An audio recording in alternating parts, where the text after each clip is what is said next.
One night, Henry and Gordon were alone with James. Although the Fat Controller was beginning to think well of him, whenever a chance came, the other engines would talk of nothing but bootlaces. "Remember the time one had to be used to get you out of trouble, James," they would tease. James tried to get his own back, talking about engines who got shut up in tunnels and stuck on hills. But they wouldn't listen. "You talk too much, little James," said Gordon. "A fine, strong engine like me has something to talk about. I'm the only engine who can pull the express. When I'm not there, they need two engines. Think of that. I've pulled expresses for years and have never once lost my way. I seem to know the right line by instinct."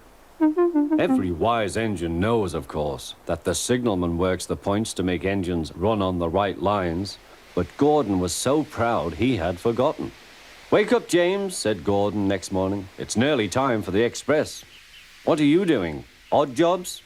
"Oh, well, we all have to begin somewhere, don't we? Run along now and get my coaches. Don't be late." James went to get Gordon's coaches. They were all shining with lovely new paint. He was careful not to bump them, and they followed him smoothly into the station, singing happily, "We're going away, we're going away." "I wish I was going with you," said James. "I should love to pull the express and go flying along the line." Gordon, with much noise and blowing of steam, got ready to back onto the train.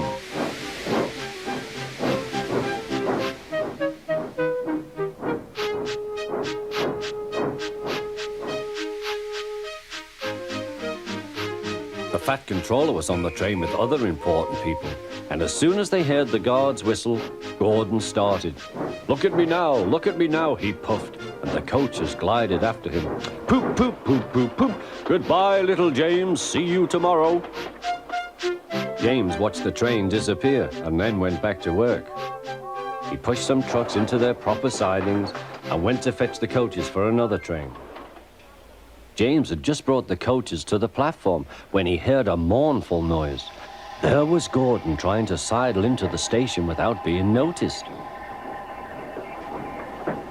"Hello, Gordon. Is it tomorrow?" asked James.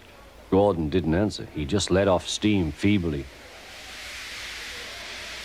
"Did you lose your way, Gordon?" said James. "No, it was lost for me. I was switched off the main line onto the loop. I had to go all round and back again." "Perhaps it was instinct," said James.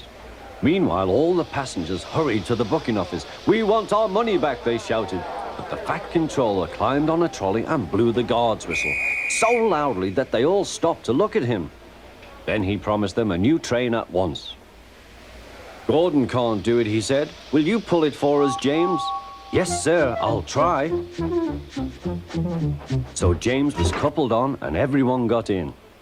"Do your best, James," said the Fat Controller. Come along, puffed James. You're pulling as well, sang the coaches.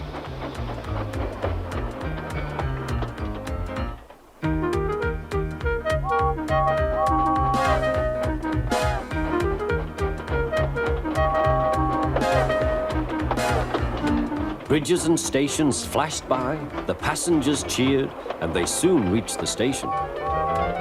Everyone said thank you to James, and the Fat Controller was very impressed. "Well done," he said. "Would you like to pull the express sometimes?" "Yes, please," answered James.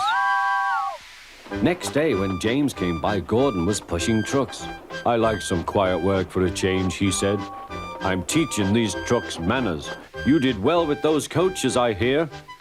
"Good, we'll show them." And he gave his trucks a bump.